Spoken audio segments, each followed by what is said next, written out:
In the Yellow Sea, there is one disputed rock that has caused tension for many years. Both South Korea and China believe the waters around Socotra Rock belong to them. For a long time the conflict stayed on paper and never turned into real fighting.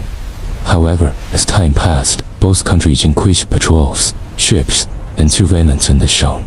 The situation changed after South Korea upgraded a new radar system on the rock. China saw this as a threat and responded by sending an armed survey ship toward the area. The Korean Navy ordered the ship to change course. China refused. Radio messages were exchanged. Neither side backed down.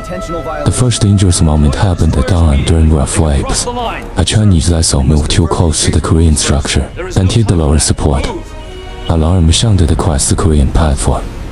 Officers rushed to their positions as water sprayed into the air. This single impact changed everything. South Korea launched an emergency mission called Operation Ieodo Shield. Destroyers left their bases at full speed. Helicopters were deployed. Fighter aircraft took off from inland air bases. Korean Marines were sent to defend the platform. What had been political disagreement now transformed into a real military standoff. China responded immediately. Their warships entered formation. Armed drones flew into the area. Naval infantry prepared to land if Korea refused to withdraw. Hundreds of sailors on both sides watched the situation escalate without knowing what would happen next. The disputed waters became a battlefield without warning.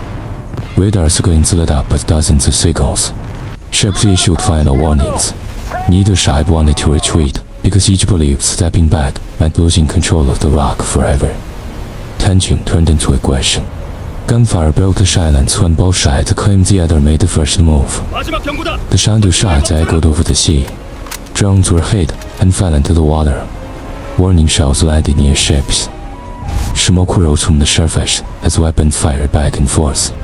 Korean destroyers tried to stop Chinese assault boats headed toward the platform. Chinese vessels used water cannons and electronic jamming. Korean Marines held defensive positions. Chinese naval infantry attempted to advance across the metal walkways. Waves crashed below as the two forces clashed at close range. Fighter jets from both nations crossed about the battlefield.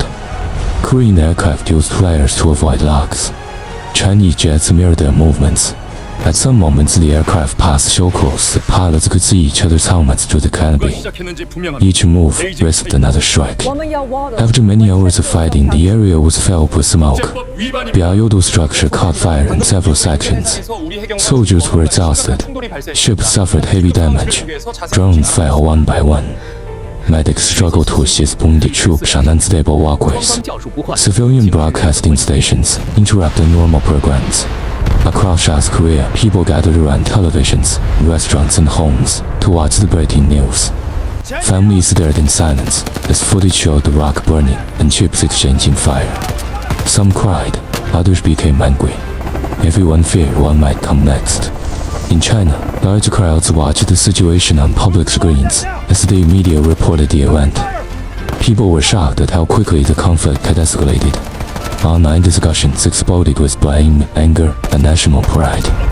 The dispute entered public emotion on both sides. After 2 full days of fighting, both nations were reaching their limit. Food supplies on ships were running low. Aircraft needed maintenance. Soldiers were breaking under stress. Neither side had a clear victory. The sea around the rock was filled with debris and oil. Fighting slowed down as commanders realized continuing the battle could destroy the entire region. Both nations ordered a temporary halt to avoid further losses. The smoke began to clear. Ships slowly moved back from the center. Helicopters retrieved the wounded. Fire on the platform weakened, but nothing was resolved. Both countries continued to claim the same waters. Both believed they were defending what belonged to them. The conflict stopped only because both sides were too exhausted to continue. The dispute over the rock continues, and as long as both sides believe the waters are theirs, any small incident can turn into a war again. Orders acknowledged. We will comply immediately.